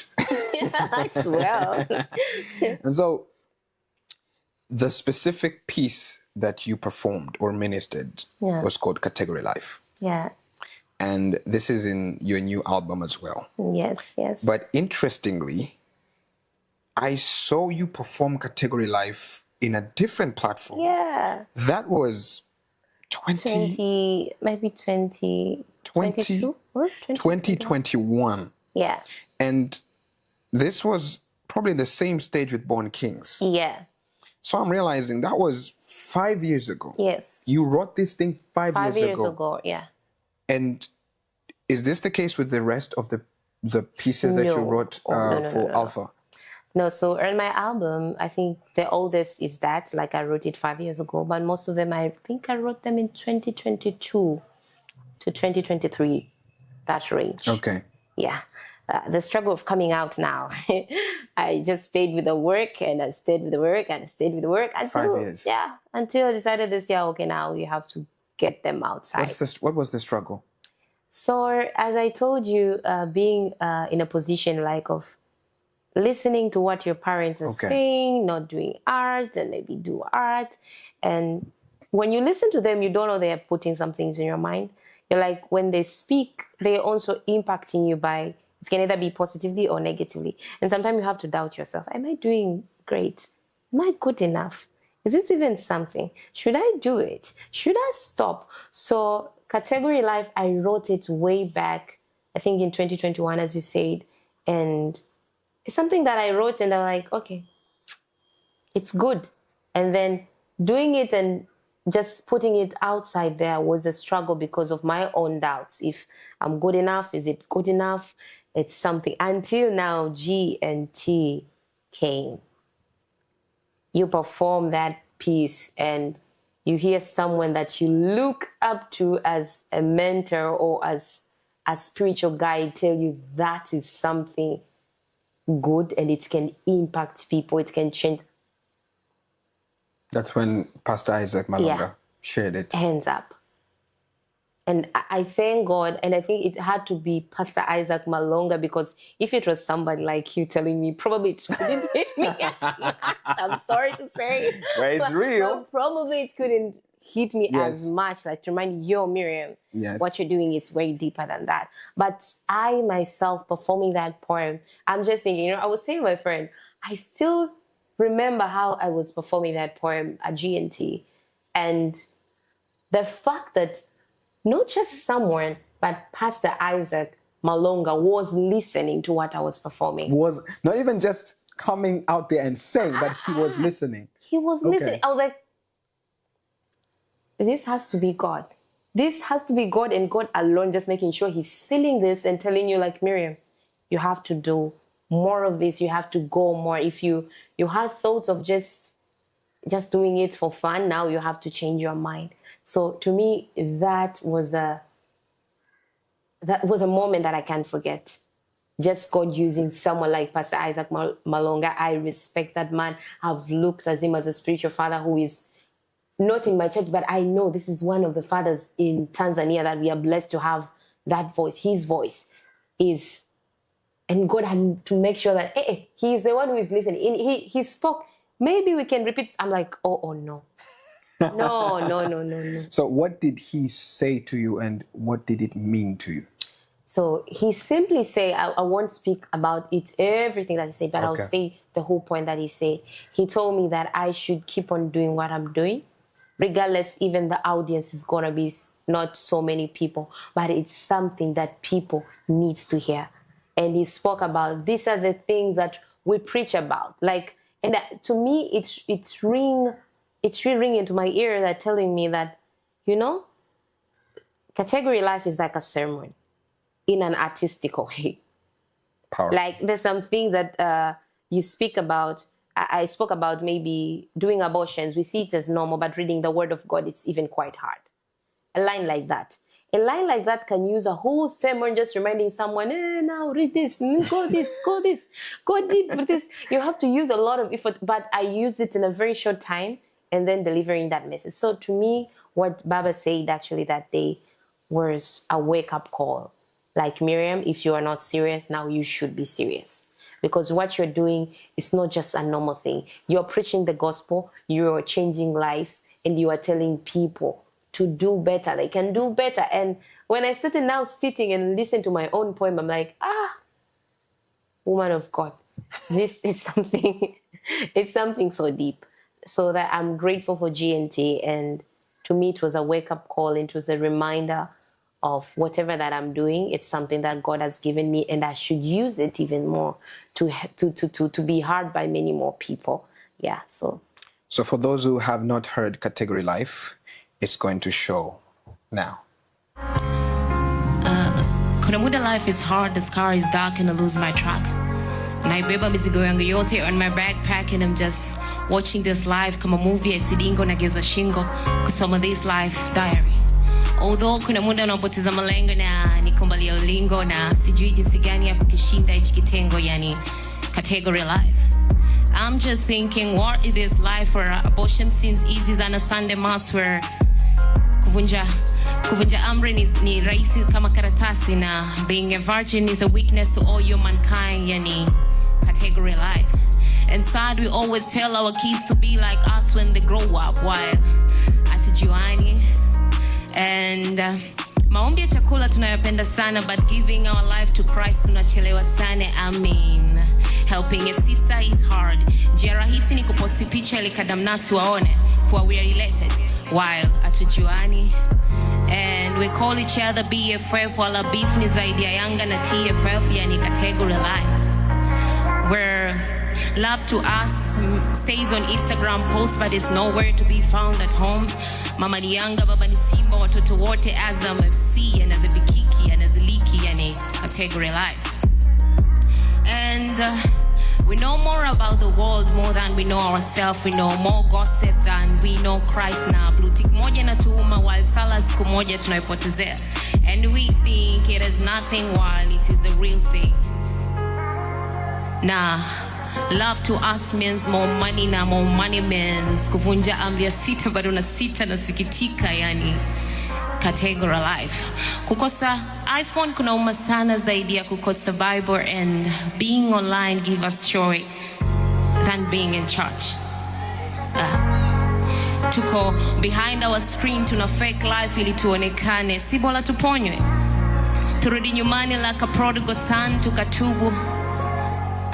Na sisemi kwa nia mbaya, we all need Christ more than we need a son. A son, key, selfie, wifey, I mean, sisemi kwa nia mbaya. But where do you stand in this category life? I mean, category life. Thank you. Okay, let's get back to this conversation. Okay. Wow. And so you did category life. Mm-hmm. To me, God has not only gifted your hands in terms of healing people through medicine, but He has given you words. Yeah. And so you're still a doctor. Yeah. But you're not just a doctor to heal people with medicine, but you heal people with words. Yeah. You're also a surgeon. Yeah. Now, I might not be very conversant with surgery and surgeon. I saw also you're a plastic surgeon. Yeah. What is that? And what do you do? Okay, I love that question. I don't want to assume that I know what plastic surgery is. So plastic surgery is part of medicine, actually, where we deal with, it's divided into two: reconstructive surgery and cosmetic surgery. So when you speak about reconstructive surgery, you speak about people who are born with a particular, maybe deformity, nose, eyes, face, maybe hand, fingers. Those are people who are born with deformity. Then you have to do a reconstruction to them. So that's a part of reconstructive surgery. When you come to cosmetic now... What is deconstructing? Reconstructive. Reconstructive. Yeah, surgery. Okay. So that is plastic now. Reconstructive surgery and cosmetics. Okay. So when you come to cosmetics now, then I don't want my belly, I want it out. I don't want something that is maybe here, I want to change it. I have a scar, then I want to modify it. I want to look pleasant. So that's what we do. We reconstruct, we change people. Interesting. Yeah. Creates a little dilemma in my head. I know. It's always like that. It's always Creates like a little that. dilemma in my head. And you've encountered this dilemma. 100 times. And I think I know where you're going. So how, now you will articulate yourself and then you'll tell me, in your field, doing that practice, doesn't it go against your values? Yeah. And how do you navigate? At first, I used to struggle about it a lot, because when you talk about reconstructive part, I'm all in. I love it. Help us understand what do you mean exactly by reconstructive? So when you speak about reconstructive, if someone has born with a particular, maybe deformity. Okay. And when you're doing a surgery to them, you are helping them to look better. Maybe they're born with a lip is open here. Okay. Like, yeah, it's open. So you're repairing that lip. Okay, you're Maybe reconstructing it. Okay. you're reconstructing it. Maybe they have a very big a mole here. Maybe you have to cut it and help them to be confident, help them to be more appearing. So that part I really love. When it's come to cosmetics, that's why you say it brings a whole dilemma to what I believe. It's challenging. You know, you meet different kind of people who are insecure with what they are or how they look. They don't like a particular shape they have. Now they want to have a particular shape. And you are there and you know, like, I don't think this is what you're looking for. I think you're just doing this without knowing. You have to be content to who you are. You have to just love the way you are. Mm-hmm. So honestly speaking, at first it used to be so difficult. And then it came to me one day and I just kept on. It was just my voice, but I believe it's the Holy Spirit that was reminding me. So who do you think is the right person to talk to those people? And who do you think will be a person who can be able to reach them and to talk to them? Wow. And then I realized there is no one. There is no one who is capable of going in to do that. As a specialist, I mean, as a specialty in medicine, like plastic itself, it's not something I really want to study with, to be honest. But right now I'm there. There's an assignment that I'm supposed to do and I'm there. So how am I doing it?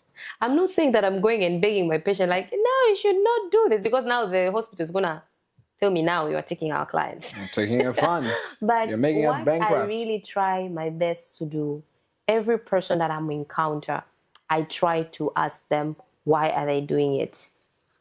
And it brings a whole conversation. And you can hear some stories. Some of the people that are doing it because someone said. You hear someone saying, I'm doing it because I was with this person and he cheated on me, and I think he did go to someone who looks much better than I. Oh my God. So I think I should do this too. And you realize that they're not doing it for them, they're doing it for but they're doing it for someone out there who said maybe you have a bad eye, so you have to change it. So I had an opportunity, or I still have an opportunity to talk to random people and ask them, I'm sorry to say if someone from my hospital is watching this, I'm sorry. But I have to also bring Christ toward the picture and reminding them why exactly they're doing it. And even if they decide to go and do the surgery, I still have access to speak to them, to still remind them of the whole reason why they're doing it. Maybe it's a wrong reason and they should think about it. So I've been in a place that I'm in the middle. And most of the time I ended up preaching to them because I'm like, And then you hear the story, you try to impact them, you try to change them, transform their mind. So I think God has been using me as much in that area in transforming their mind. And not only the cosmetic part, but overall, when I look at myself, most of the people who come there, they say, oh, Dr. Miriam, thank you very much. We really appreciate what you do. It was because God really made sure I use every word in me to heal someone. And even if they do mistakes, now I'm remembering the prodigal son. The story of a prodigal son, he had to go away from home. He did go home. But what happened after he did go home? He came back. So I believe I'm there for a particular reason, to plant seeds. Because it's different when someone go and do surgery and they leave. But it's different when they come, they meet me, I talk to them. And I tell them, you have to think about it clearly. You have to think about it very well, because I think there's more than what you're doing right now. It's not about just you doing surgery and making better, like now I have a flat tummy, now I have a big butt and all of that. But there is more. Now think about it. So you leave someone going outside the hospital with a thought that I think there is more. It's not about the appearance of outside, but there's something that I can look for. And that is the place that I think God made sure that, you have to stand here. You have to talk to these people.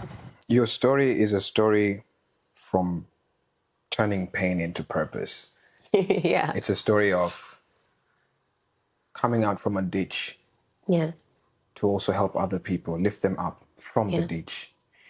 And who better to talk to than somebody who lost their entire family, who looked at themselves and didn't like themselves. You might want to touch a bit about that.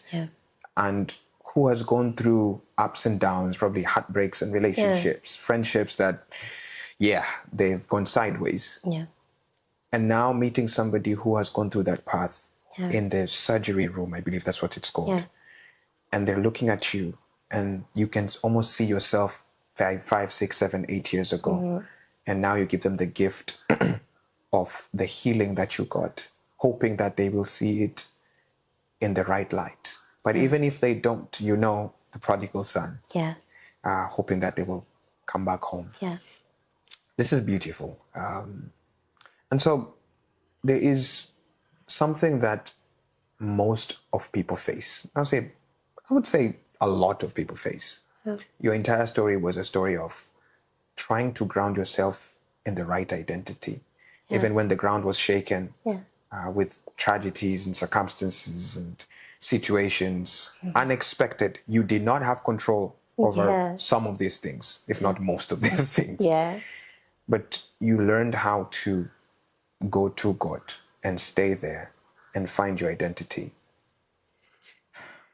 And so now coming to this part of finding your identity, most people look at themselves and they don't see the identity.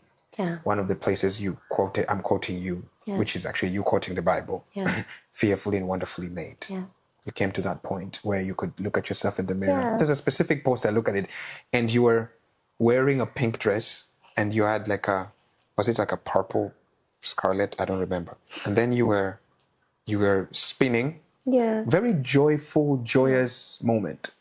And so if you look at the post that we're back behind, you realize there's a big transition. Somebody who hated themselves, who was lonely, who was like, what is this? To a place like, I am beautiful. And so what would you say to somebody who has heard this entire story? Okay? And they've been in that place where they hated themselves, lonely, deserted, dark room, dark corner, no light. And so they're looking for some form of hope. Probably they have not found it. And now they're watching this episode. Coming from you who have gone through all that, what would you tell them? Oh, I usually love the scripture from Romans 14:8 and says, I'm just quoting it, if we live, we live for the Lord. If we die for the Lord. Whether we live or we die, we do it for the Lord. It's something that I really love because to me, it's just a reminder, whatever this is, it's a result of Him allowing you to experience it. The fact that right now I'm here, I'm still alive, regardless whatever that I am, whatever weaknesses that I see, whatever obstacles that I see, this is evidence of who He says He is. He lives inside of us. We all know that. He lives inside of us. And the fact that you're seeing yourself waking up in the morning, you see yourself going to work, coming back home, regardless the external circumstance, that itself should be a real motivation and a reminder to know that you're more than that. Because there's 1,000 people probably who were quite better, quite skillful, quite talented. They don't have this chance of calling this day, today I'm here. And they had so much, but God has left you. And now you're watching this, you're listening to this. You're like, I'm seeing myself, I'm not beautiful. I see a lot of flaws in me. I am maybe probably addicted. I don't know if I can be repaired. I just want to tell you, hold yourself, touch yourself. Do you see your hands? Look at, I get a chance to view the blood vessels because I'm a doctor. I cut it open. And you see when you cut something, how it's like, boof, blood comes out and all of that. You get that opportunity to see. You see the vitality. I've had the opportunity to see people who are maybe losing their life in front of me. I'm trying to save them, bring them back to life. But you're here. You are real. You are alive. That should speak something. It should remind you about the goodness of God. It should remind you of how God has extended his grace and to reach you. Even if today is the last day that you're living, or the last day that you're going to be on this beautiful earth, it should tell you that God loves you and you have someone who brings, and he lives with you. You know, when we cut you up and there's no life, there's no blood comes out and you're going to die, it means that he's no longer there now. Your body is just there. So keep on reminding yourself who you are. Most of us depend on people to encourage us, but I will tell you, encourage yourself. You are a reminder of God's presence in you. Remind yourself. If there's number one person that, okay, I'm not taking Holy Spirit outside, but yourself, you should be a cheerleader of your own team. Sometimes we don't get an opportunity to be encouraged by other people. Sometimes we are working alone. Sometimes nobody's going to tell you, Miriam, you know what? You're just perfect the way you are. It takes a grace of God maybe to send you someone to remind you that. But the moment that you see insufficiency, just look at yourself and tell yourself, I'm alive, I am breathing. This itself is a whole evidence of God's love towards me. And this itself should remind me I have someone that lives inside of me that had an opportunity, maybe had an opportunity to take me yesterday, but he said, now, stay today, stay tomorrow, you have a chance to leave. Bring you back to close to him, like bring you back to where he wants you to, because you are here, then he's leading you somewhere. As long as you are alive, he's leading you somewhere. So go back to him. Go back to him again and again. And as I said when we were starting talking about surrounding yourself to the right environment. You cannot stay with someone who is telling you every day, you're not beautiful enough, you are not bad enough, and you are listening to it every day. And every day you are going to music and telling you are a baddie, you are this and this. Every day you are recycling the same patterns. Find a room where people, or maybe there's a source that is going to give you something that can transform your mind. Because all of this starts in the mind. When you heal your mind, you become free. Because the moment that I realized, oh, Miriam, I'm beautiful, it's all ended. Right now, even someone, if I see someone out there speaks bad about me, I'm like, I'm wonderful and fearfully made. So one thing I could say, know who you are by seeing the evidence that you are alive. It's evidence that God is speaking to you, that you are way better than that.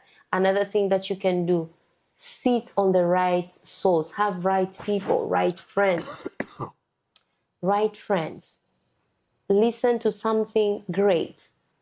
Listen to some meaningful things. You know, you cannot say that I'm lacking you're lacking confidence, and you're now sitting with people who don't have confidence. They're going to bring you back to the same pattern. So look for right people who are going to channel you to the right direction, and find an environment where the love is going to be poured to you until it now gets better and it gets real. It won't happen over the night, but as more that you stay in that particular place, you're just going to be fine. You're going to find your identity. So don't use a lot of effort to find it, but go where the identity is. Miriam Lucas, everybody. Dr. Miriam Lucas. Let's put the doctor right there. Yeah. There's one specific thing that took my interest. Mm-hmm. You actually had a podcast. Oh my God. Okay. And it's called the Perfect Glow Podcast. Yeah. I opened it. I listened the intro episode. And this was really good packaging. I'm like, the photo, this was really, you had a separate page on Instagram. Yeah. Beautiful. Not just that, you have a YouTube channel, which I looked it up. Yeah, we didn't talk about that. Wow. I didn't look into that, and probably this might not be the closing remarks. Yeah. You have the YouTube channel. Yeah. And then in the YouTube channel, I noticed that you have videos about your journey as a doctor, lifestyle, there's travel. And then I look into your Instagram, you have reels and the editing, the stock footage that you pull. Yeah. And then there is also the spoken word, the Yeah. EP, Yeah. the writing, graphic design, the rapping. I'm like, you are a powerhouse when it comes to creativity. Did you always know that you're a powerhouse? No, not really. I didn't know. You know, as I said, the way God started with poetry, then the opening of my eyes, and I started seeing, like, oh, Miriam, you're capable of doing this, this, and this. Then poetry just started, because poetry was the beginning of everything that I do right now.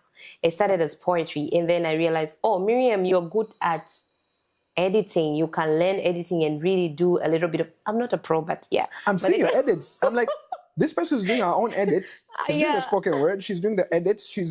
I'm like, hey. So these things are things that you continually pick the skills and started learning. Yeah. Okay, go on. Yeah. So I started, maybe my YouTube channel started in 2018, if not 2017, when I started desiring to share that whole story of being a medical doctor and all of that, because I finished in 2020, my medical school. So I was like, I want to share my story, maybe speak about medicine and tell people about medicine in Tanzania and how it is. So at first, when I was doing it, I was just like, let me try and see if I'm capable of doing this. And then I realized, Miriam, you're capable. And then I said, okay, let me try to learn about editing. Because my YouTube channel, everything I did it on my own. There's nothing that I have paid for. You are kidding. I am not kidding. I've done it on my own. And that's why I say, I usually say, I'm a doctor probably. I'm a doctor, but I'm an artist by calling. I usually say that. I'm a doctor, but I'm an artist in calling, because all of the things that I do, they really give me joy, and I really love doing them. When you mentioned about my podcast, it's also something God also reminding me right now. That's why I laughed when you mentioned it, because it's something that God has really been pushing me, like, Miriam, you should go back to that podcast, because there's a lot that is needed to be done. Definitely. And you haven't done anything. So Definitely. I just thank God by the grace. I don't know how it happened, but you know, there's a moment that you do something, you say, let me try to learn this. And whoop, you know it. And most of the people, they like call me, you IT girl, Dr. IT girl. I have a senior doctor who called me that when he found out about everything that I do. Was like, this girl, hey, don't mess with her. She knows a lot of things. I'm like, yeah, I know, Wow. but it's just started with poetry, and then it's opened a whole chapter about many things, editing, podcasts, acting. I've done a movie, and You have? I've done a movie. Yeah, you haven't researched my Instagram well, but I've done a movie last year, and I was a lead on that movie. Was it Danny? Yeah. Okay, I think I saw it. Yeah. I think I so saw I it. also did that. So there's so much that I still believe I've not done yet. And I still believe God is using me through each and every gift that He has given me. Yeah. Okay, wow. So for me, medical doctor, artist, there's a lot of roles and a lot of positions that you're playing. know. You're a gigantic media personnel, if I can say. Yes. This is what I can And say. I really love it. Yeah. And I'm really encouraged. When I was going through your pages, I actually listened to one of your episodes. I didn't finish it. But the moment I heard this, I'm like, why is she not doing this? I didn't even have to listen to the entire thing. And I kept on seeing people's comments. You have a nice voice. You have a nice voice. If you noticed, and so this podcast that you've started, then your voice again, spoken word, and then you can use acting, which is a message through your body and expressions. And so I've seen you combine spoken word and acting on stage. Oh, yeah. I've seen that, and it looks so nice. And so what I can say is really to speak to somebody who they have enclosed themselves or put a cubicle around themselves or a box around themselves for just one thing. And probably that one thing is the traditional road. You are a lawyer, or you are a doctor, and they have put a cap on the little light that should be shining inside. But you have allowed that light to shine. Yeah. And not only is it beneficial to yourself, but it's all beneficial to the people around you, to your nation. And so I would really encourage you to keep doing what you're doing a lot. Like just keep doing what you're doing. Thank you. Because if this light does not shine here in TZ now, I do not know when it will. because there's a generation that is here now, and there's another one that is coming. Yeah. And so if they don't find good content, Yeah. if they don't find a message that is worthy to be listened to, Yeah. if they don't find something other than the streaming platform that are here right now, I don't want to mention names. Yeah. If they don't find a platform that they can find Dr. Miriam, spoken word artist, and they find, oh, you're also doing vlogging? You're also vlogging? You're also traveling? One of your highest performing videos is the one you went to Sadani. Yeah. I watched that. I'm like, she's also traveling and shooting. What is she? What is she? But it shows that the only limits that are there are the limits that you put to yourself. Exactly. And I think that's the work of an enemy, because he usually wants us to be in a bubble and we don't do as much. You know, there's much that you can do with a flour. When you take a flour, you can make a pizza, you can make many things if you allow yourself to explore in different forms, but you can create so many dishes out of it. So the enemy wants you to just be there, do that particular one thing, and then you don't multiply. Just eat ugali. Just eat ugali and it's over. But you can do so many things with that. You can do so many things. So one thing that I'm really learning, and I'm challenging myself and challenge people out there, is to do what you are capable of doing. And every gift that God has given you is for a particular reason. Some gifts are not maybe permanently, you're not going to do it for the rest of your life. But for that particular season, you can do something. Do it. Use it. Because you don't know at that particular, what that time God is giving you a burden to do, maybe a podcast, or a burden to do a particular thing. So it might be there's some people that he's aiming to talk to speak to at that particular time, and you are the source. So I would love to encourage people, don't look upon your limitation. And maybe someone might be asking, you're a doctor and you're doing all of this. How can you do it? I tell you, time is something you make. Time is something you make. If you don't want to make time, you don't want to make time. We just always put excuses and say we don't have time. We all have time. If you have time to wake up every day and to go and watch a series for 6 hours, for 5 hours, you have time to prioritize your things. You have time to know this is noise. You have time to know this is something that I should do. So there is nobody who is incapable of doing. As long as you love what you do and you want to do something, you have time. I go to work. I know my priority today. I'm supposed to go to theater. I will do 1, 2, 3. I'll do 3 things. Maybe theater ends at afternoon. Then after afternoon, I have to have 2 hours to do something that I want to do.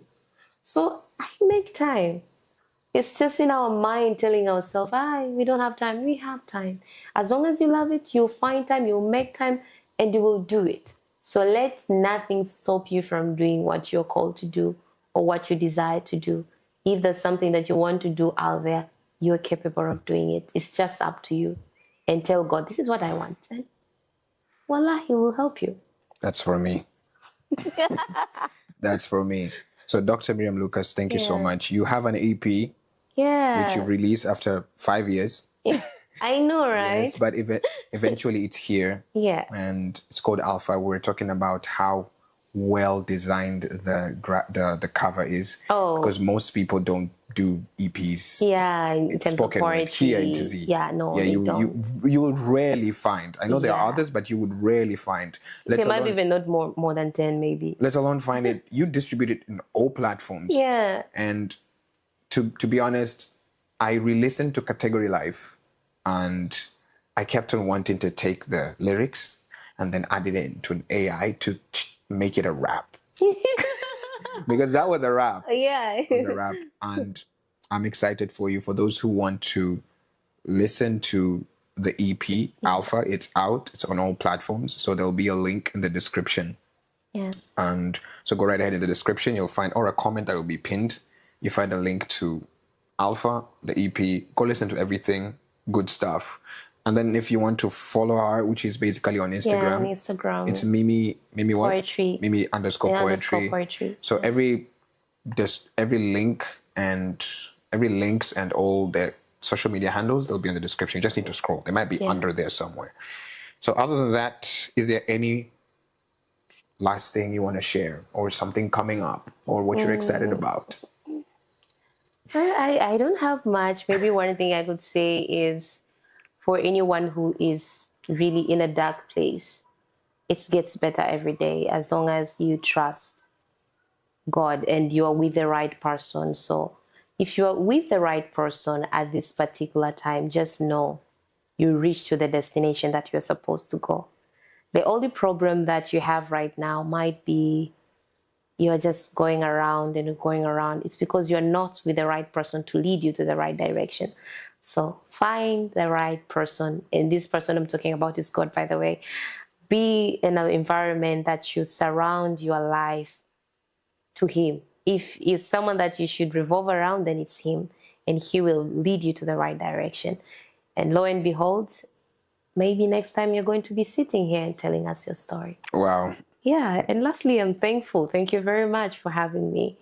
It's such an awesome moment, and I'm not taking this lightly. I thank you for this. God bless you for doing what you do, because this itself, it's a whole ministry. So may God bless you. Yeah.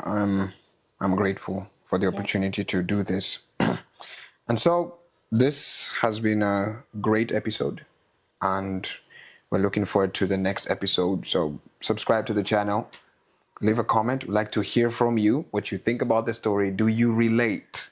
It's good. If you comment, it helps move this story to more people.